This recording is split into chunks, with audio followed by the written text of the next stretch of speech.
Le premier à avoir parlé du back-to-back, il est ici.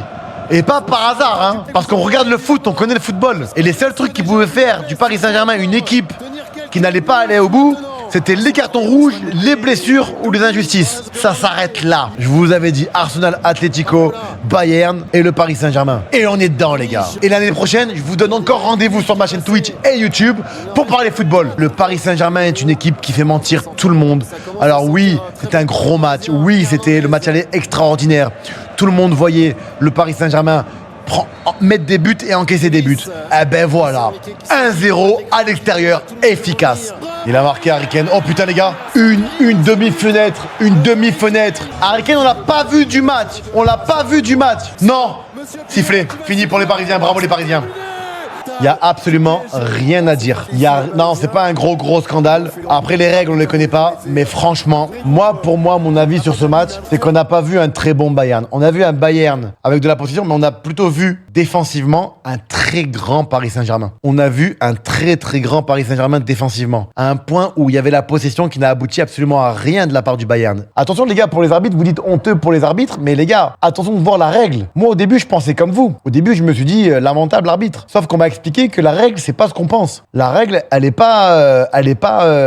Non, mais ce que je veux dire, c'est que si le jeu n'est pas dans le bon sens, il va pas siffler penalty. Et apparemment, c'est une règle qui est validée par les arbitres. Et c'est pas moi qui fais les règles, les gars, tranquille. Hein. Pour ceux qui disent non, t'es pas juste. Bah moi, je sais pas. Si la règle, elle est que le jeu, que c'est pas dans le sens du jeu, il y a pas penalty, je te dirais, ok, c'est logique, pas penalty. Mais si cette règle-là n'existe pas, c'est un scandale.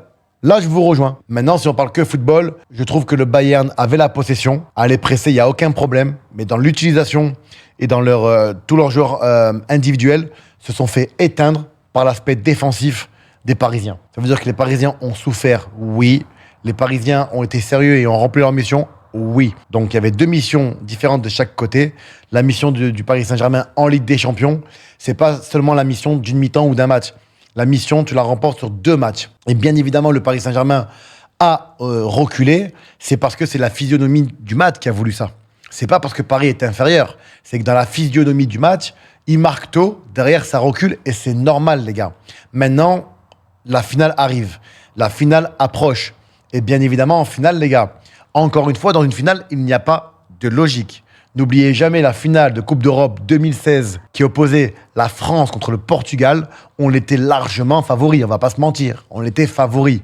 Et on s'est pris une douille par un joueur qui aujourd'hui, on sait même plus où est-ce qu'il est, ce qu'il devient et où est-ce qu'il jouait avant, à part Lille, parce que j'aime Lille.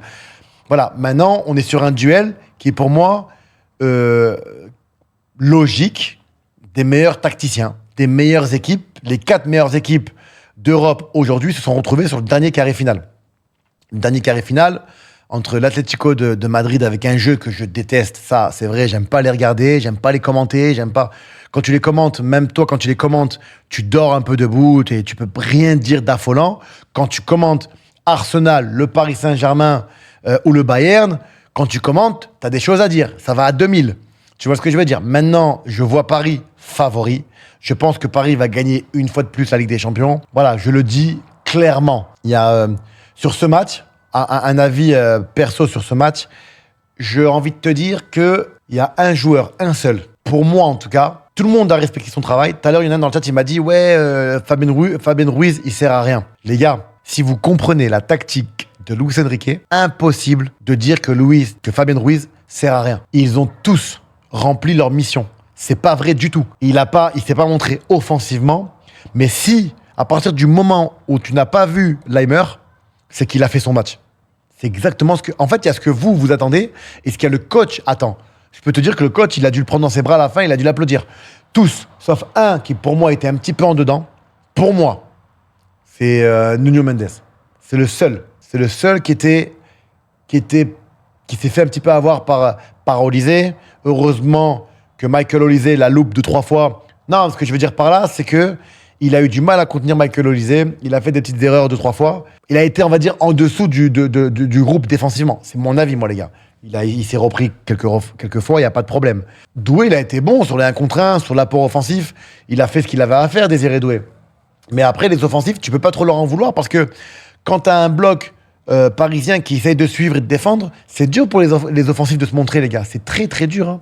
Harry Kane, il a été très, très, très moyen à cause des défenseurs qu'il a eu au marquage. Pacho, João Neves, Marquinhos, ils l'ont tabassé. Sauf que il a marqué. Voilà pourquoi l'attaquant, c'est pas le poste le plus dur du monde. Je pense que c'est pas le poste le plus compliqué. On va pas se mentir, Harry Kane, il a été nul ce soir. On va me dire, mais on s'en fout, on lui demande de marquer. Il a marqué. Je vois sincèrement, avec ce que j'ai vu hier d'Arsenal, je vois sincèrement le Paris Saint-Germain gagner. Le seul truc pour les Parisiens, leur point faible, et encore plus avec Arsenal, ça va être sur les coups de pied arrêtés, les gars. Coups de pied arrêtés, il y a beaucoup de stratégie de la part d'Arteta. C'est un coach qui est à fond dans l'analyse. Et dites-vous bien, les gars, dites-vous bien, si un jour vous voulez être coach, c'est pour ça que je veux pas être coach, tu dois avoir un staff et tu dois aimer la tactique, tu dois être limite un autiste pour comprendre tout. Et Arteta, il en fait partie de ces mecs-là.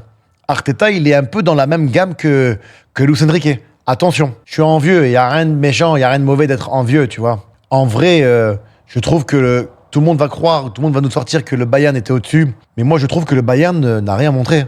Ils avaient la possession, certes, mais ils n'ont pas su... Donc, en fait, avoir la possession... Enfin, ce que je veux féliciter, moi, et ce que je relève sur ce match-là, c'est que Paris, ils ont éteint le Bayern défensivement. Ils les ont éteints. Et en fait, avec le Paris Saint-Germain... nous, on l'a vu, au bout de 10 minutes de jeu, on a commencé à faire des parejas, des couples. Le Paris Saint-Germain, ne vous attendez pas à voir un 4-3-3, un 4-4-2, un 4-1-4-1. Ne vous attendez pas à voir ça.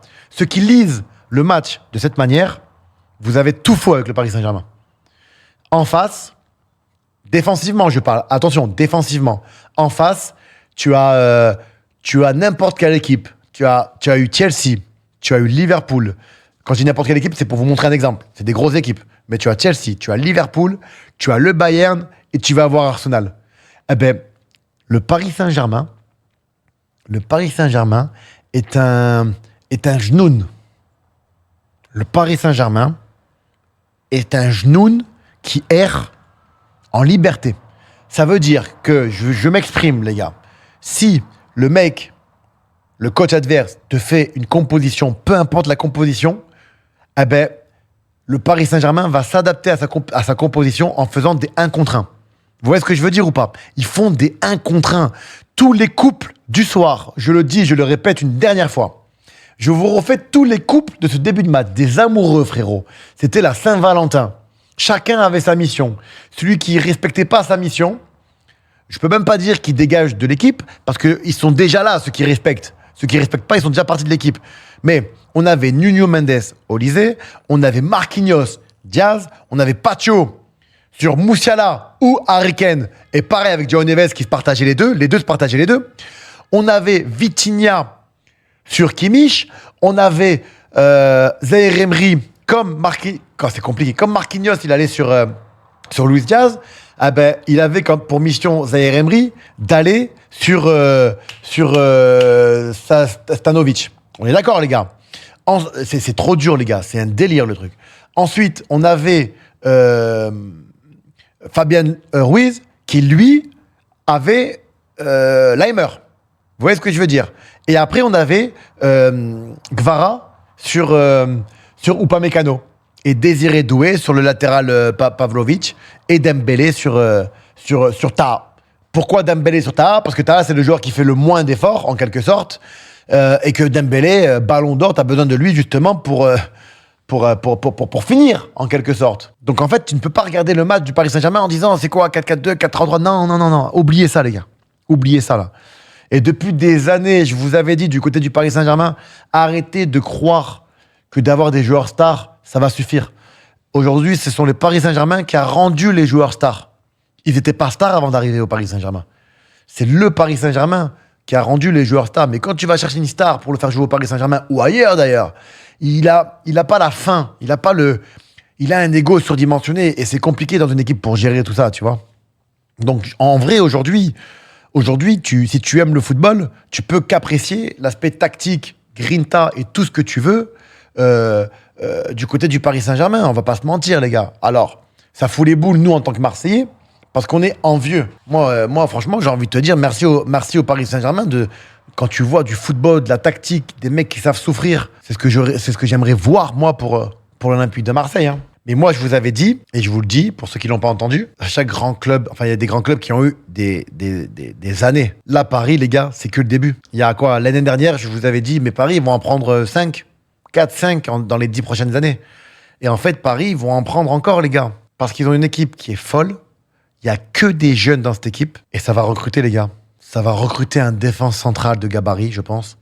Ça va recruter certainement un gardien. Ça va encore, chaque année, 1 voire 2 joueurs, peut-être 3 grands maximum, ça va recruter et renforcer. Ils prendront pas des stars avec un ego surdimensionné. C'est ça qu'il faut comprendre.